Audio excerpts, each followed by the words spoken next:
Friends, இன்றைக்கி வந்து கோச்சலான சேவலை வந்து எப்படி ரெடி பண்ணுறதுன்னு தான் நம்ம வந்து பார்க்க போகிறோம்.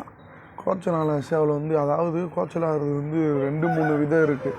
அதாவது பயந்த சேவல்னு சொல்லுவாங்க. அதில் வந்து 2 ஆல்ரெடி சண்டை ஓட்டுக்கிட்டு இருந்திருக்கும். சண்டை ஓட்டுகிட்டே இருந்து திடீர்னு ஏதாச்சும் ஒரு இப்போ எனக்குள்ளே மேய்ஞ்சிக்கிட்டு இருக்கும், டக்குன்னு நாய் வந்து பட்டாருன்னு பறந்து கோச்சலாகி ஓடி போகும். அந்த மாதிரி சேவல்களில் வந்து நீங்கள் வந்து ஈஸியாகவே வந்து ரெடி பண்ணிடலாம்.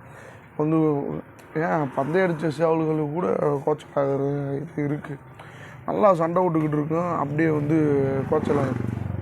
ஒரு சில சேவல்கள் பார்த்திங்கன்னா அது பிறவியே கோல மனசாகவே இருக்கும். மொகைக்கும் சண்டையோடு ஓடி போயிடும், மொகைக்கும் சண்டையோடு ஓடி போயிடும். அது நீ என்னதையும் ரெடி பண்ணி இது செஞ்சு கொண்டு போய் சண்டைக்கு விட்டாலும் அது ஓடதையும் செய்யும்.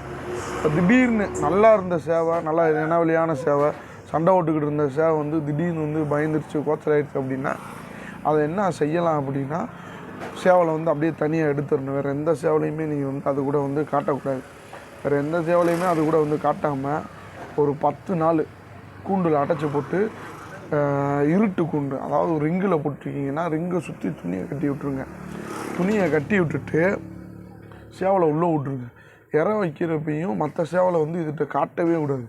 10 நாளைக்கு இது வேறு எந்த சேவலையுமே பார்க்கக்கூடாது. இருட்டு மட்டும்தான் இதுக்கு தெரிகிற மாதிரி இருக்கணும்.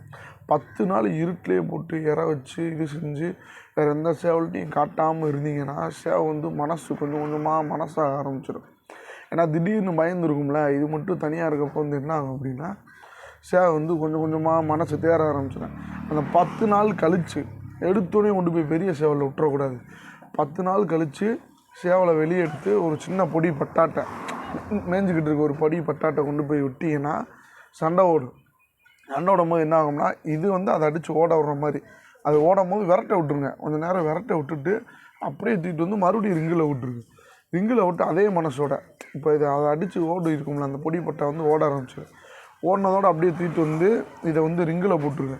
ரிங்கில் போட்டு மறுபடியும் ஒன்றும் ஒரு 5 நாளைக்கு தனியாமலே போட்டு வச்சு, அதுக்கு அடுத்து இது வயசு ஈச்சு 10 ஆள்ற வந்து ஒரு 10 நிமிஷம் சண்டை வருங்க.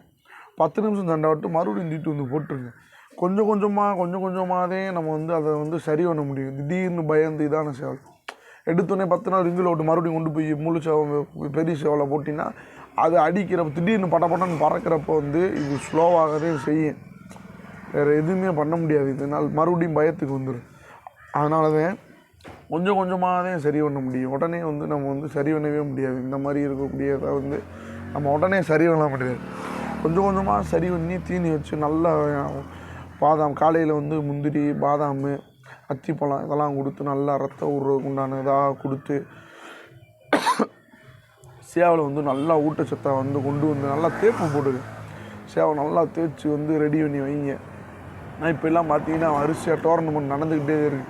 போன வாரம் ஞாயிற்றுக்கிழமை கூட தேனியில் டோர்னமெண்ட் நடந்துச்சு. நம்ம அண்ணன் வந்து 2 சேவை கொண்டு போனோம். ஒரு சேவை ஒரு சேவை வந்து பந்தயம் அடிச்சு. அதனால் அதே மாதிரி சேவை வந்து இப்போ நிறையா பேர் வந்து ஆசையில் வந்து வாங்குறீங்க. என்ன செஞ்சுறீங்கன்னா யார்கிட்டையாச்சும் போய் வாங்கிடுறீங்க. அந்த மாதிரி வந்து சேவலை யார்கிட்டையுமே வாங்காதீங்க. நல்லா இனவழியான சேவை வாங்குங்க. ஒரு சேவை வாங்க போகிறோம்னா அது தாய் தகப்பன் வந்து எப்படி என்னான்னு சொல்லி பாருங்கள். இதுக்கு தனியாக நான் இன்னொரு வீடியோவே போடுறேன். சேவை எப்படி வாங்கலாம் இதுன்னு சொல்லி நான் இன்னொரு வீடியோவே தனியாக வந்து போடுறேன். இது வந்து கோச்சலான சேவலை வந்து நம்ம வந்து இப்படி தான் ரெடி பண்ணணும். ஆனால் அது வந்து திடீர்னு கோச்சலாகிறப்போ வந்து இந்த மனசு அதுக்கு இருந்துக்கிட்டே இருக்கும். அடுத்து இந்த மனசே நமக்கு வரக்கூடாது. ஒரு சில சேவை நல்லா சண்டை விட்டுக்கிட்டு இருக்கும், திடீர்னு ஓடும், மறுபடியும் சண்டை ஓடுறப்போ ஓடும். அது வந்து இப்போ 2-3 சண்டையில் ஓடுதுன்னா அடுத்து அதை அப்படியே கழிச்சுக்கிட்டேன், அது வேஸ்ட்டு தான். என்றைக்கா இருந்தாலும் நீங்கள் ரெடி பண்ணி சண்டைக்கு கொண்டு போய் இறக்குனீங்கன்னா அது அதோட புத்தியை காமிச்சு. இந்த பொட்டை மாதிரி சேவெல்லாம் பார்த்துருப்பீங்க, ஒரு தண்ணி கரெக்டாக அந்த டயத்தில் ஓடுச்சுன்னா அந்த டயத்துக்கு ஓடிக்கிட்டே இருக்கும். அதே மாதிரி தான் பயந்த சேவலை இந்த மாதிரி முறையில் தான் வந்து நம்ம வந்து சரி செய்யணும். வேறு எதுவும் டவுட் இருந்துச்சுன்னா கமெண்ட் பாக்ஸில் கேளுங்க. அது சம்மந்தமான வீடியோ எடுத்து போடுறேன்.